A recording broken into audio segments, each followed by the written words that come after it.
बीडमध्ये आज ओबीसी मेळाव्याचं आयोजन करण्यात आलेलं आहे आणि या ओबीसी मेळाव्याला छगन भुजबळ हे स्वतः उपस्थित आहेत। त्यासोबत अनेक जे ओबीसी नेते ते उपस्थित राहणार आहेत। मात्र त्याच बाजूला एकीकडे ओबीसी मेळावा सुरू असताना दुसरीकडे मात्र पारंपरिक ओबीसीतले जे काही छोट्या छोट्या जाती आहेत आणि त्यांचा पारंपरिक जो व्यवसाय आहे तो कुठेतरी व्यवसाय आता लुप्त पावलेला आहे।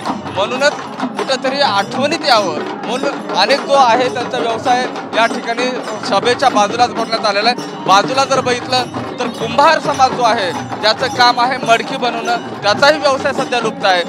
लोहार समाज आहे, धनगर समाज आहे आणि अशा पद्धतीनं भटक्या विमुक्त जातीतले जे ओबीसी समाजातले आहेत जे की अशा पद्धतीचं जनजागृतीपर काम करून त्यांचा उदरनिर्वाह करतात या हे लोक मात्र प्रवाहाच्या बाहेर आहेत। कुठलाही व्यवसाय करत असताना सध्याचे व्यवसाय जर बघितलं तर त्यांच्या आरक्षणाचा कुठलाही फायदा नाही। यामुळे आता कुठेतरी समाजाच्या लक्षात यावं यासाठीच हे समाजाचे जे लोक आहेत या ठिकाणी सभेच्या ठिकाणी बघतात। बाजूला जर बघितलं तर चर्मकार देखील आहेत। बाजूला बघितलं तर अशा पद्धतीने जे चर्मकार लोक आहेत ते असे जे व्यवसाय आहेत हे व्यवसाय समजलं पाहिजे यासाठी देखील त्यांचा प्रयत्न झालेला आहे। पहिल्यांदाच ओबीसीच्या मेळाव्यात असे वेगवेगळे जे आहेत सामाजिक जे समोर येताना पाहते हे नंदी बैल आहे। नंदी बैल सध्या लुप्त पावलेला आहे। मात्र पूर्वी हा नंदी बैल गावोगावी जायचा, या नंदी बैलाकडनं भविष्य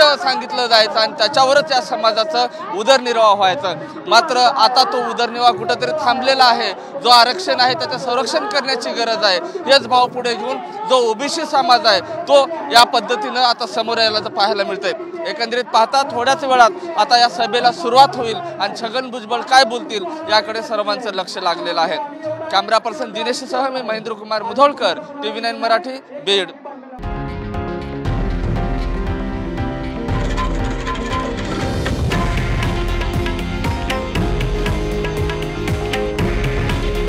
हे आहे देशातील नंबर 1 न्यूज नेटवर्क आणि आपण पाहत आहात TV9 मराठी।